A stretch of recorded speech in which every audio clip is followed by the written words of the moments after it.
Welcome guys, GK MCQs M के channel में आपका बहुत बहुत स्वागत है। आज हम डिस्कस करने वाले धातुओं का शोधन और उनका निष्कर्षण। ठीक है, यहाँ से भी आपके क्वेश्चन बनते हैं। अगर आपने चैनल को सब्सक्राइब नहीं किया तो सब्सक्राइब करके बेल आइकन पर प्रेस कर लीजिए ताकि आपको रोजाना मल्टीपल चॉइस क्वेश्चन प्राप्त होते रहिए। ठीक है, तो पहला क्वेश्चन है, लवण जल क्लोरीन के विद्युत अपघटन द्वारा निष्कर्षण में ये रिक्त स्थान दिया हुआ है, यहाँ पर क्या आएगा?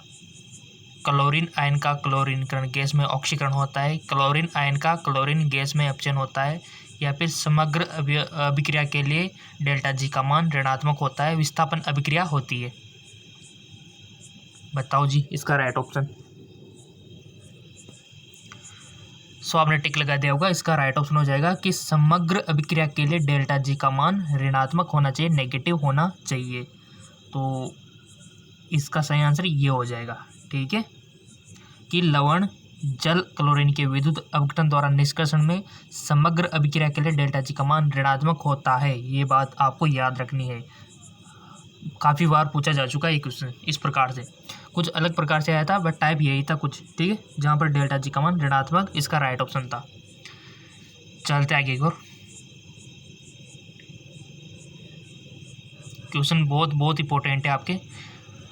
प्रावर्ती भट्टी में कॉपर अयस्क को सिलिका के साथ मिलाने पर कॉपर मेट बनता है। कॉपर मेट में होते हैं कॉपर और आयरन के सल्फाइड, कॉपर और आयरन के सल्फाइड यहाँ पर दिया हुआ है। ठीक है, या फिर कॉपर और आयरन के सल्फाइड। ठीक है, यहाँ पर कुछ आप देख पा रहे होंगे। सो यहाँ पर आप देख पा रहे होंगे कि सभी ऑप्शन एक जैसे है। ठीक है, सभी में कॉपर और आयरन के सल्फाइड आ रहे हैं चारों ऑप्शन में। बट यहाँ पर नंबरिंग देख सकते हो आप, यहाँ पर फर्स्ट है, यहाँ पर सेकंड है, यहाँ पर सेकंड है, यहाँ पर सेकंड है, सेकंड है, थर्ड है, थर्ड है, फर्स्ट है, सेकंड है। ठीक है, तो इसका थोड़ा सा आपको ध्यान रखना है ये किस प्रकार से। यहाँ पर आपको थोड़ा सा बहुत सारे स्टूडेंट कंफ्यूज हो गए होंगे। ये तो आपकी नंबरिंग है, यानी कि option first, second, third, fourth. ठीक है, इसको नहीं गिना जाएगा। इसके बाद आप जो देख रहे हो ना कि सेकंड, ठीक है, कॉपर, सेकंड और आयरन, सेकंड के सल्फाइड, कॉपर सेकंड के और आयरन थर्ड के सल्फाइड। ठीक है, कुछ ये इस प्रकार है। कंफ्यूज होने की बिल्कुल भी यहाँ पर आपको ज़रूरत नहीं है, बिल्कुल भी कंफ्यूज नहीं होना। ये तो आपके ऑप्शन नंबर है, ये इनको अलग से गिना जाएगा। इसके बाद copper second, iron second, copper second, iron third, copper first, copper iron second. ठीक है, इस प्रकार से। तो आपको राइट ऑप्शन पर टिक लगाना है, बस लगा दिया, सही लगाया होगा। इसका राइट ऑप्शन हो जाएगा आपका ऑप्शन थर्ड, यानी कि कॉपर फर्स्ट और आयरन सेकंड के सल्फाइड। ऐसे क्वेश्चन आते हैं। और गाइज, अगर आपको इंग्लिश मीडियम में चाहिए, बहुत सारे स्टूडेंट पूछे सर इंग्लिश मीडियम में चाहिए, और हिंदी मीडियम वालों के लिए भी एक हमारा चैनल है जेके लोन जॉब, जिसका लिंक नीचे डिस्क्रिप्शन में दिया हुआ है। वहाँ पर भी हम रोजाना मल्टीपल चॉइस क्वेश्चन आपसे करवाते हैं। हाई लेवल के होते हैं वहाँ पर, यहाँ पर थोड़ा ईजी करवाते हैं और हिंदी मीडियम में करवाते हैं, ताकि जो JNM वाले हैं उनका भी थोड़ा सा भला हो सके, और जो BS नर्सिंग कॉलेज तो होगा ही सही। तो इस प्रकार से, क्योंकि आप कोई भी एग्ज़ाम तो जैसे कि पैरामेडिकल, फार्मेसी, वहाँ पर भी आपके काम आएंगे, ये हर जगह काम आएंगे। आप जो कोर्स करने के बाद, डिग्री करने के बाद, आप जो इंट्रांस एग्ज़ाम के बाद आप जो कंपटीशन का एग्ज़ाम देते हो जॉब के लिए, वहाँ पर भी आपके काम आएंगे, देखना। और बस आपको कमेंट करके बताना है ये अभी जो हम क्वेश्चन कर रहे हैं ना, इसी प्रकार के चाहिए या फिर कुछ अलग प्रकार के चाहिए, आपको बता देना। जो भी आपको चाहिए बता दिया करो, जिस प्रकार से आपको अच्छा लगे। देखो, आपकी समझ में आना चाहिए, उस बात का महत्व होता है। तो आपको बताना है कि ये अभी जो हम करवा रहे हैं ये सही है या फिर कुछ और टेक्निक अपनाई जाए, बता देना कमेंट करके। आगे चलते, निम्न अभिक्रिया में से कौन सी स्वतः अपचयन का एक उदाहरण है? निम्न अभिक्रिया में कौन सी स्वतः अपचयन का एक उदाहरण है? स्वतः अपचयन का एक उदाहरण है।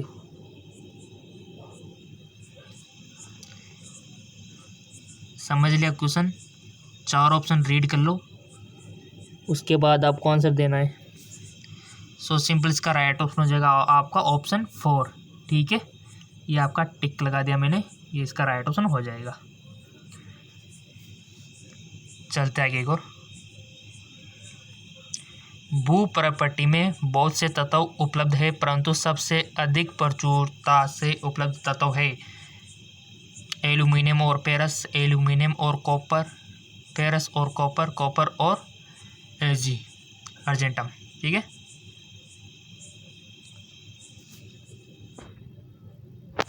टिक लगा दो, लगा दिया। सो इसका राइट ऑप्शन हो जाएगा आपका फर्स्ट वाला, एल्यूमिनियम और फेरस। चलते आगे एक और क्वेश्चन, सारे इंपॉर्टेंट है।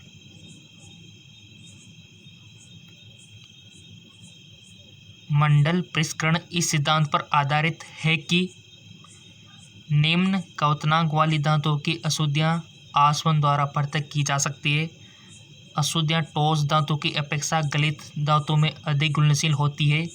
किसी मिश्रण के विभिन्न अवयव किसी अधिशोषण पर अलग अलग अवशोषित होते हैं। वाष्पशील यौगिकों के वाष्प को शुद्ध धातु में विभाजित किया जा सकता है। बताइए राइट ऑप्शन। सो सिंपल इसका राइट ऑप्शन हो जाएगा आपका ऑप्शन सेकंड, यानी कि अशुद्धियाँ ठोस धातु की अपेक्षा गलित धातु में अधिक घुलनशील होती है।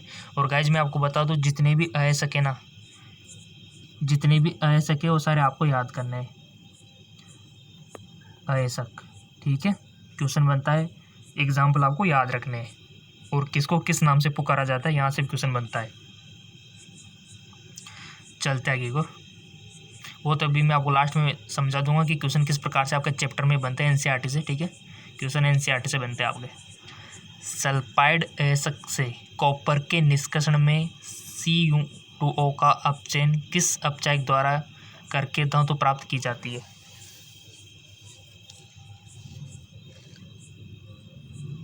FeSCO, copper sulphide, SO2, 4 option दिए हुए हैं।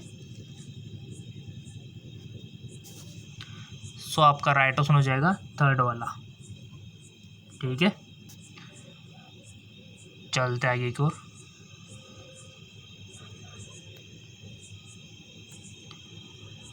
लवण जल का विद्युत अपघटन अक्रिय इलेक्ट्रोडों का उपयोग करके किया जाता है। एनोड पर होने वाली अभिक्रिया है।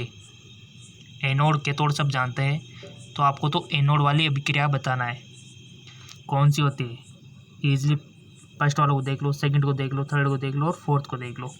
इसके बाद इजीली आप आंसर दे सकते हो। लवण जल का विद्युत अपघटन अक्रिय इलेक्ट्रोड का उपयोग करके किया जाता है। एनोड पर होने वाली अभिक्रिया है।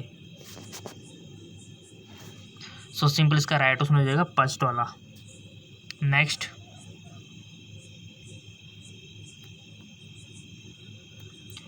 एल्यूमिनियम के धातु क्रम में Al3+ एल्यूमिनियम में ऑक्सीकृत होता है। ग्रेफाइट एनोड कार्बन मोनोऑक्साइड और कार्बन डाइऑक्साइड में ऑक्सीकृत होता है। एनोड पर ऑक्सीजन की ऑक्सीकरण अवस्था परिवर्तित हो जाती है। प्रक्रिया की समग्र अभिक्रिया में ऑक्सीजन की ऑक्सीकरण अवस्था परिवर्तित होती है। सो सिंपल इसका राइट ऑप्शन हो जाएगा ग्रेफाइट एनोड कार्बन मोनोऑक्साइड और कार्बन डाइऑक्साइड में ऑक्सीकृत होता है। ठीक है, नेक्स्ट क्वेश्चन,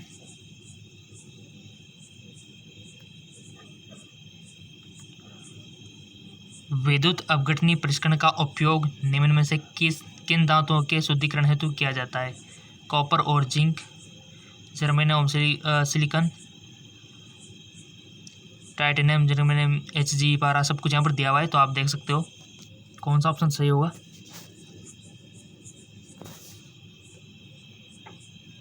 क्वेश्चन को समझो और फिर उसके बाद चारों ऑप्शन को देखो और फिर डिसीजन लो, एक्शन लो, फिर टिक लगाओ। बहुत सारे स्टूडेंट क्या करते हैं, एक्साइटेड होके सीधा क्वेश्चन पढ़ते हैं, उसके बाद जो भी उनको कभी हाँ कि कभी कभी पढ़ा था उस पर टिक मार देते हैं। ऐसा बिल्कुल भी नहीं करना है। पहले क्वेश्चन को पढ़ना है, समझना है, उसके बाद चारों ऑप्शन देखने हैं, फिर टिक मारना है। सो सिंपल आपने लगा दिया होगा वैसे। बेसिकली इसका राइट ऑप्शन पहला वाला हो जाएगा, कॉपर और जिंक। नेक्स्ट, गोल्ड और सिल्वर के निष्कर्षण के लिए धातुओं का माइनस आयन के साथ निक्षालन किया जाता है। धातु प्राप्त की जाती है। संकुल आयन में से धातु को किसी दूसरी धातु में विस्थापित करके संकुल आयन का वर्जन करके निस्तापन के पश्चात वर्जन करके या फिर धातु संकुल का ऊष्मीय अपघटन करके।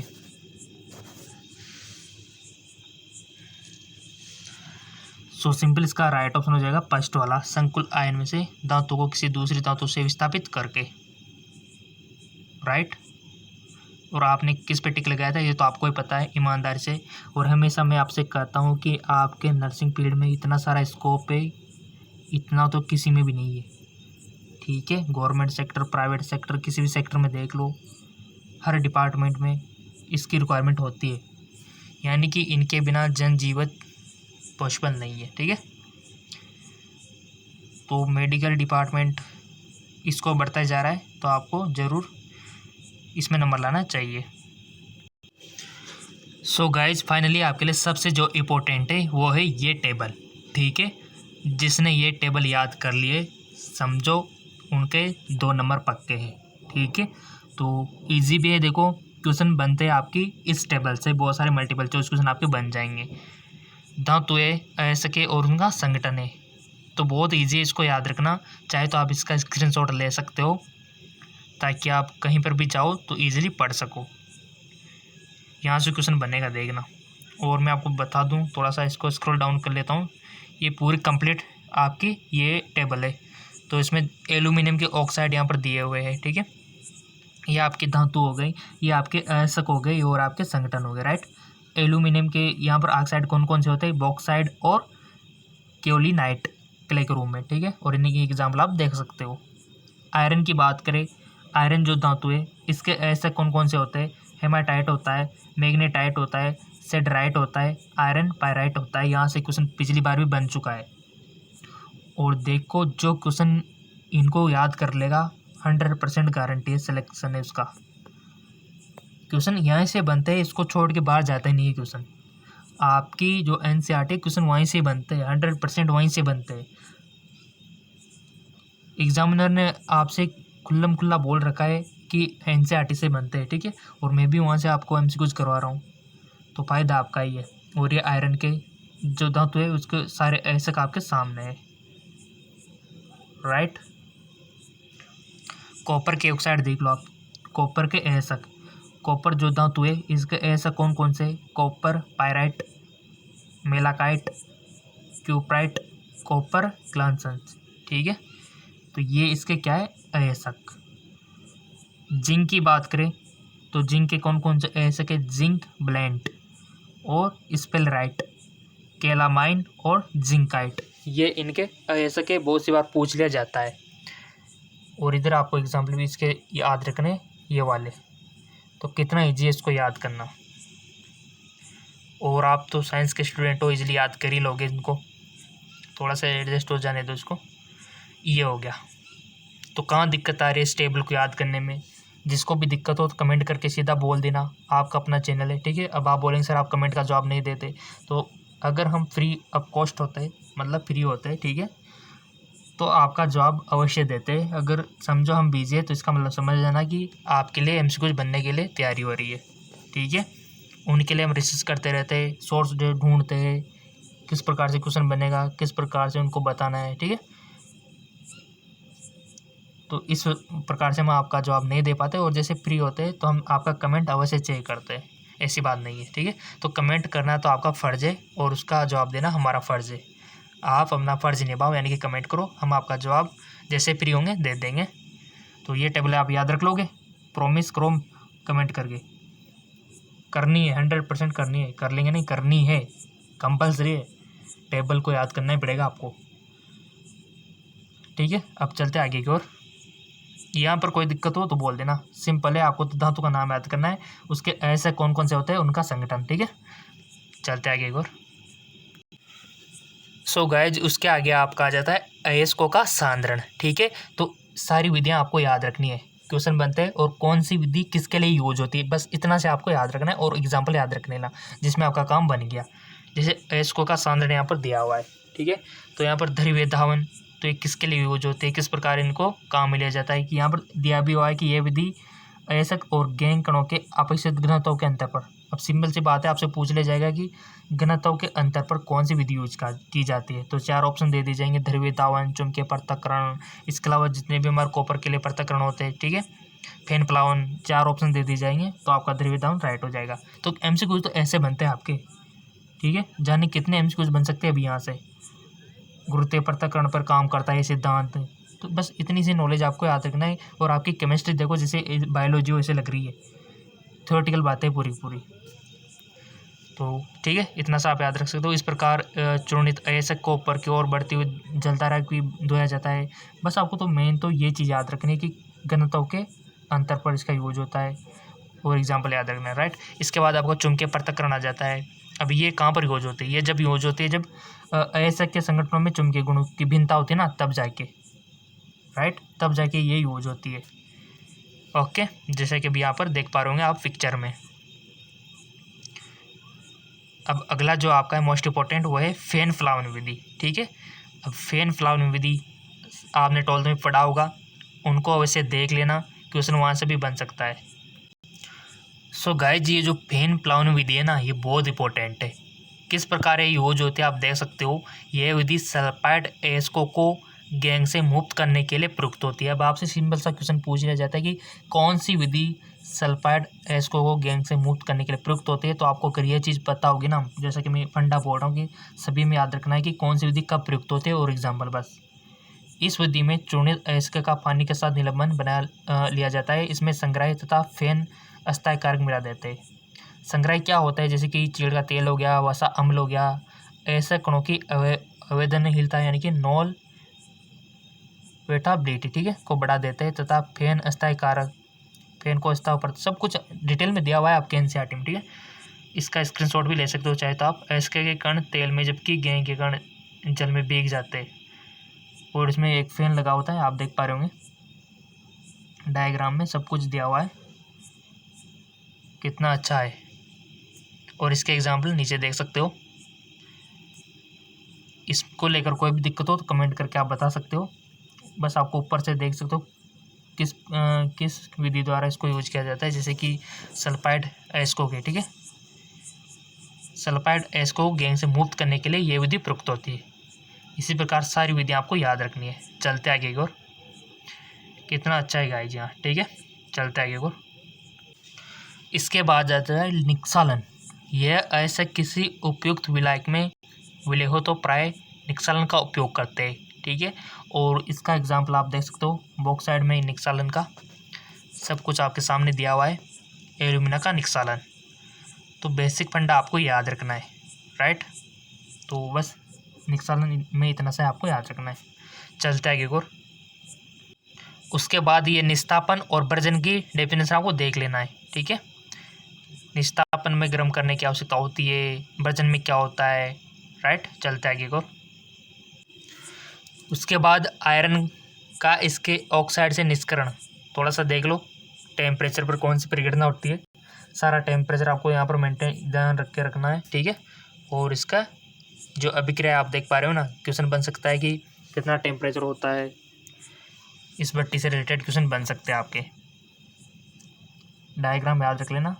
और ये टेम्परेचर और ये अभिक्रियाएँ, कौन कौन सी अभिक्रियाएँ इसमें यूज होती है, वात्या भट्टी बोलते हैं इसको। चलते आगे को। और इधर देख पा रहे होंगे ठोस अपशिष्ट इधर, कच्चा लोहा इधर, ऑक्सीजन का जॉग इधर, ठीक है, सब कुछ यहाँ से मिल जाता है। और ऊपर आप देख सकते हो, ऊपर से आपका अयस्क चूना पत्थर और कोक आ रहा है। और यहाँ से कौन सी गैस निकल रही है, यहाँ पर देख सकते हो CO2 और CO, कार्बन मोनोऑक्साइड और कार्बन डाइऑक्साइड। चलते आगे को। उसके बाद ये एल्यूमिनियम के निष्कर्षण के लिए विद्युत अपघटनी सेल, ठीक है, डायग्राम याद रख सकते हो। कार्बन की परत युक्त स्टील का पात्र कैथोड और एल्यूमिनियम के लिए निकास, गलित एल्यूमिनियम, यहाँ पर आप देख सकते हो सारा सब कुछ दिया हुआ है, ठीक है। इसको इजी आप याद रख सकते हो, इतना हार्ड भी नहीं है। और किस प्रकार से आपको देखिए कैथोड पर कौन सी, एनोड पर कौन सी, ये बहुत इंपॉर्टेंट है, बहुत सौ को पता नहीं होता कैथोड पर कौन सी होती है और एनोड पर कौन सी होती है, तो थोड़ा सा इसको ध्यान रखना है आपको। और ये डायग्राम आपको याद रखना है। इसका पात्र किसका बना हुआ होता है, छड़ी किसकी बनी हुई होती है, नेगेटिव किससे कनेक्ट होता है, पॉजिटिव किससे कनेक्ट होता है, गलित जो सॉल्यूशन होता है कौन सा होता है, सब कुछ हर एक चीज़ आपको पता होनी चाहिए बेसिक इसकी। और इसको लेकर कोई भी डाउट है तो कमेंट सीधा कर दिया करो। चलते आगे एक और। उसके बाद सिंपल आपका आ जाता है मंडल परिष्करण। तो डिटेल में आपके जो नोट्स हैं ना 12th के उसको देख लेना, या फिर आपके एनसीईआरटी बुक में थोड़ा सा इसका डिटेल देख लेना थ्योरेटिकल, क्योंकि अभी मैं आपको बताऊंगा तो आपको बहुत लंबा वीडियो हो जाएगा। तो बस इसकी डिटेल आपको पढ़ लेनी है मंडल परिष्करण प्रकरण के बारे में, ठीक है। और इसके एमसीक्यू तो हम कराए देंगे, आपको बिल्कुल फिक्र नहीं करनी है। चलते आगे। उसके बाद आपको ये जो सारांश दिया हुआ है ये सारा अक्सर आपको याद कर लेना है जी, ठीक है। बस ये डिब्बा आपको याद करना है, ये पूरा सारांश है आपका चैप्टर का। वीडियो को चाहे तो स्क्रीनशॉट ले सकते हो ताकि आप इसको हमेशा पढ़ सको, ठीक है। और इसी प्रकार के अगर आपको क्वेश्चन चाहिए तो कमेंट करके बता देना, और कुछ अलग प्रकार के चाहिए जो भी आपका मन है, जो भी आपका दिल कहता है बता देना, ठीक है। और जो पिछले क्वेश्चन है उनको देखा करो गाइज, हम पिछले जो कर चुके हैं उन वीडियो को दोबारा से देखा करो ताकि रिपीट हो जाए ना तो अच्छा रहता है। हाँ, हर एक वीडियो रोजाना का नियम बना लो कि ये रोजाना मैं तो डालता हूँ, ठीक है। रोजाना आपको एमसीक्यू मिल रहे हैं, बट इसके अलावा जो पुराने वीडियो हैं उनको भी देख लिया करो। और इंग्लिश मीडियम के लिए जेक लॉन्च जॉब है सही, वहाँ पर इंग्लिश और हिंदी दोनों मिलती है, जिसका लिंक नीचे डिस्क्रिप्शन में दिया हुआ है। और कुछ हमारे बायो के भी फिजिक्स के भी एमसीक्यूज है जिसका लिंक नीचे डिस्क्रिप्शन में दिया हुआ है, तो आप देख सकते हो। और जेक लॉन्च जॉब है वहाँ से भी आप देख सकते हो, एमसीक्यूज की कोई कमी नहीं है, बहुत सारे एमसीक्यूज हम आपको प्रोवाइड करवा रहे हैं और करवाते रहेंगे अगर आपका सपोर्ट मिला तो, ठीक है। तो कमेंट कीजिए आपको क्या चाहिए, आपकी डिमांड क्या है, कमेंट करके बताइए।